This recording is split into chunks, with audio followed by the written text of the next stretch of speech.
കുറുമാലിപ്പുഴയ്ക്ക് സമീപത്തെ ചെങ്ങാലൂർ കാനത്തോട് സ്ലൂയിസിന്റെ തകരാർ പരിഹരിച്ചില്ല. ആശങ്കയൊഴിയാതെ കർഷകർ.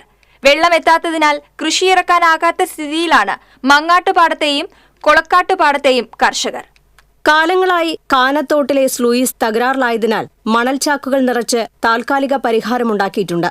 എന്നാൽ ഇതിനിടെ വെള്ളമെത്താതെ 5 ഏക്കർ കൃഷിഭൂമി തരിശായി മാറിയിരുന്നു. കഴിഞ്ഞ ജൂലൈ മാസത്തിൽ നൽകിയ പരാതിയിൽ നടപടിയെടുക്കാൻ വൈകിയതോടെയാണ് 5 ഏക്കർ തരിശായത്. കൃഷിയിറക്കിയ ഭാഗങ്ങളെല്ലാം വെള്ളമില്ലാതെ വരണ്ടു തുടങ്ങി. താൽക്കാലിക തടയണ ഒരു മഴ പോലും താങ്ങാൻ ശേഷിയില്ലാത്തതാണെന്ന് കർഷകർ പറയുന്നു. മണൽചാക്ക് നിരത്തിയതിനാൽ കാനത്തോടിന്റെ വീതി കുറയുകയും സ്ലൂയിസിന്റെ കിഴക്ക് ഭാഗത്ത് തോടിന്റെ വശം തകരാൻ ഇടയാകുമെന്നും ശാസ്ത്ര സാഹിത്യ പരിഷത്ത് പ്രവർത്തകൻ കെ അനീഷ് കുമാർ പറയുന്നു. കൃഷിക്ക് വെള്ളം കിട്ടാത്തതിന്റെ ഒരു പ്രതിസന്ധി ഉണ്ടായിരുന്നു. അപ്പൊ ആ പ്രതിസന്ധിയുടെ ഭാഗമായിട്ട് പല പാടങ്ങളും വരണ്ട് ഉണങ്ങിയിരുന്നു.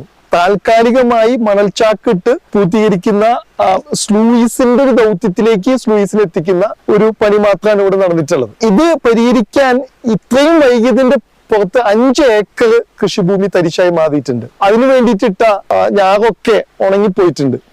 ബാക്കി വരുന്ന പ്രദേശങ്ങളെങ്കിലും, അതായത് 5 ഏക്കർ ഒഴികെ മങ്ങാട്ടുപാടത്തിന്റെ മറ്റു പ്രദേശങ്ങളിൽ ഉണങ്ങിയ കൃഷിഭൂമിനെ തിരിച്ചെത്തിക്കാൻ പറ്റുമെന്നാണ് ഒരു ആശ്വാസമായിട്ട് നിൽക്കുന്നത്.